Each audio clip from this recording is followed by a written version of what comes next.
राहुल गांधी उस छात्र की तरह है जो अपने टीचर को इंप्रेस करने के लिए मेहनत तो बहुत करता है, मगर उनमें ना तो काबिलियत है और ना ही वह जुनून है जिससे वह अपने विषय में महारत हासिल कर पाए। जी हां, मैंने ये राहुल गांधी की बात की और यह वाक्य जो है, यह स्टेटमेंट जो है, किसी भारतीय नेता ने नहीं दिया। ये स्टेटमेंट दिया अमेरिका के भूतपूर्व राष्ट्रपति बराक ओबामा ने। जी हां, सही सुना आपने। मैं आपको विस्तार से बताता हूं। मेरा नाम है विवेक सिंह और आप देख रहे हैं संवाद। बराक ओबामा ने ये जो वाक्य लिखा है अपनी किताब द प्रॉमिस्ड लैंड में लिखा है, और बराक ओबामा को कम से कम अपनी किताब बेचने के लिए राहुल गांधी का जिक्र करने की जरूरत नहीं है। बराक ओबामा 2 बार अमेरिका के राष्ट्रपति रह चुके हैं।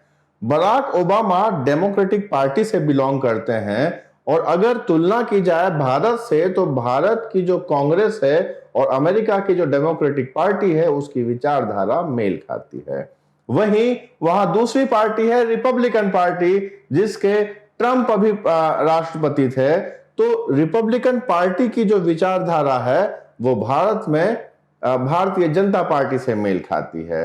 यह जिक्र करते हुए बराक ओबामा ने डॉक्टर मनमोहन सिंह की तो तारीफ की, लेकिन उन्होंने खिंचाई कर दी राहुल गांधी की। अब काफी कांग्रेस भी मन में सोच रहे होंगे कि राहुल गांधी ने बहुत सालों तक राजनीति में दांव आजमाया, अब जरूरत है उन्हें किसी और प्रोफेशन का रुख करने के लिए, और कम से कम वो कुछ करें ना करें मगर कांग्रेसियों पर और कांग्रेस पर कम से कम थोड़ी रहम कर दें राजनीति छोड़कर।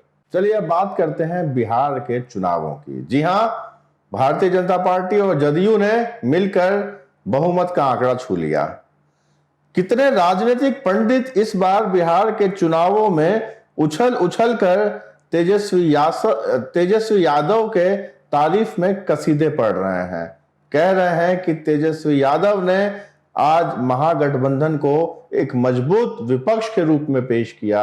मगर मैं यहां आपको बताऊं कि अगर आंकड़ों पर अगर हम नजर डालते हैं तो तेजस्वी यादव और राजद का परफॉर्मेंस 2015 के चुनावों के कंपैरिजन में खराब ही रहा। जी हां, 2015 में राजद ने 101 सीटों पर चुनाव लड़ा था और जीती थी 80 सीटें। जी हां, 101 में से 80 सीटें जीती राजद ने। उनका जो स्ट्राइक रेट था वो था 80%, 80%। 2020 के चुनावों में क्या हुआ? 2020 के चुनावों में वो 184 विधानसभा की सीटों पर उन्होंने चुनाव लड़ा, 144 सीटों पर चुनाव लड़ा और जीती 75। यानी कि अगर उनका स्ट्राइक रेट है वह है 52%। जी हां, तो अब आप ही बताइए कि 2015 में जहां उनका स्ट्राइक रेट 80% है और 2020 में उनका स्ट्राइक रेट 50% है, तो यह परफॉर्मेंस में सुधार है या गिरावट है? अब एजेंडावादी पत्रकार और एजेंडावादी राजनीतिक विश्लेषक अपने अपने ढंग से चुनावों का विश्लेषण करते हैं और तेजस्वी यादव को उन्होंने हीरो बनाने में कोई कसर नहीं छोड़ी। मगर बिहार की जनता को 15 साल का वो जंगल राज आज भी याद है, और इसके लिए तेजस्वी यादव और तेज प्रताप यादव जैसे तथाकथित युवा नेता बिहार की गद्दी पर नहीं बैठ पाए। वहीं बात करेंगे बिहार के चुनावों में भाजपा की स्थिति पर।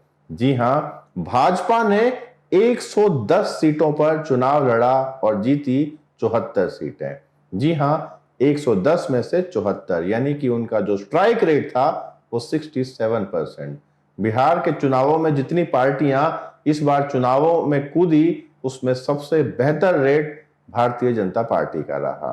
पूरे देश की अगर बात करें तो पूरे देश में 59 विधानसभा सीटों पर उपचुनाव हुए और इन 59 सीटों में भारतीय जनता पार्टी ने जीती 40 सीटें।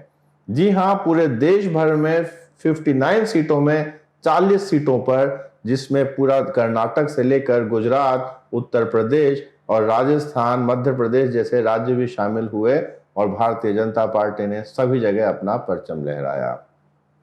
यह उन लोगों के लिए, उन राजनीतिक विश्लेषकों के लिए करारा तमाचा था, करारा जवाब था जो ये कह रहे थे कि कोरोना काल में नरेंद्र मोदी की लोकप्रियता में कमी आई है, मगर चुनाव के जो आंकड़े आपके सामने और देश की जनता के सामने आए, उसने ये साबित कर दिया कि देश की जनता में अभी भी नरेंद्र मोदी के समर्थन में, उनकी विचारधारा के समर्थन में जो जन सैलाब, जो जन भावनाएं हैं, वो अभी भी कम नहीं हुई हैं। देश की महिला मतदार हो या फिर बहुसंख्यक जितने भी आबादी है, उन लोगों के दिलों में नरेंद्र मोदी अभी भी राज करते हैं, जिसका जो आपने देखा चुनावों के रिजल्ट में साफ तौर पर ये रिजल्ट देखने को मिले।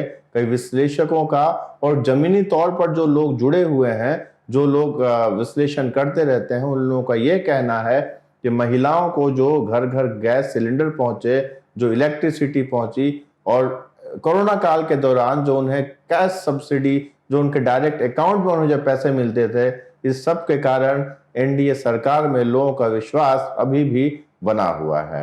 आने वाले दिनों में, आने वाले चुनावों में राजनीति किस करवट बैठती है, यह देखने की बात होगी कि कोरोना जैसी महामारी में भी अगर नरेंद्र मोदी अपनी लोकप्रियता बरकरार रखने में कामयाब होते हैं, तो वह यह मानना पड़ेगा कि वह स्लॉग ओवर में भी धुएंधार बैटिंग कर रहे हैं। सभी तरह के राजनीतिक विश्लेषण के लिए और राजनीतिक अपडेट के लिए हमसे जुड़े रहिए। संवाद में हम आपको खबरों के पीछे का सच बताते रहेंगे। नमस्कार, जय हिंद।